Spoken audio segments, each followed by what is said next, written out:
আমাদের এই পথ চলা। নারায়ণগঞ্জের রূপগঞ্জে উপজেলা স্বাস্থ্য কমপ্লেক্সে ডেন্টাল কেয়ারের উদ্বোধন করা হয়েছে। সোমবার সকালে উপজেলা স্বাস্থ্য কমপ্লেক্সে এ ডেন্টাল কেয়ারের উদ্বোধন করা হয়।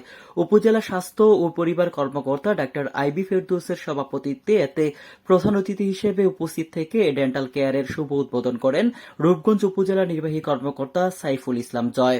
এ সময় আরও উপস্থিত ছিলেন উপজেলা RMO doctor Arup Ratan Saha, dental surgeon Mohammad Anwar, সাংবাদিক রিপন মিয়া, এনটিভির সাংবাদিক শাকিল আহমেদ সহ আরো অনেকে।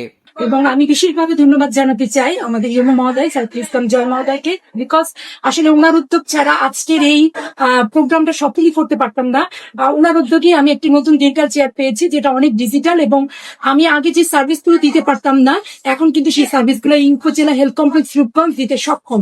এবং আপনারা জানেন এর মাধ্যমে আমরা temporary filling, permanent filling, root canal সহ অন্যান্য যতগুলো সার্ভিস মোটামুটি দেওয়া যায়, আমরা প্রাইমারি লেভেলে যেটা আসলে চিন্তাই করা যায় না, আমরা এখন সেই সেবার দোরগোড়ায় পৌঁছে গেছে। এবং আমার জনগণ যারা রূপগঞ্জ বাসিন্দা তারা কিন্তু এই সেবাটা পাবে। এবং আপনি জেনে অবাক হবেন, প্রতিদিন এখানে 1-150 কিন্তু অলরেডি তারা ডেন্টাল সার্ভিসের জন্য আসে এবং আমরা দিই।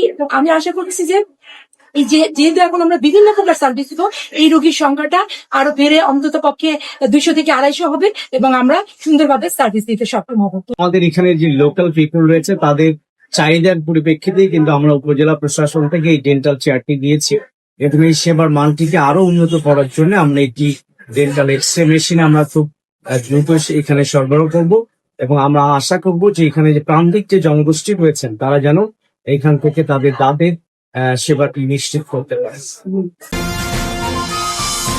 KTV বাংলা, বিশ্বের চোখে বাংলাদেশ।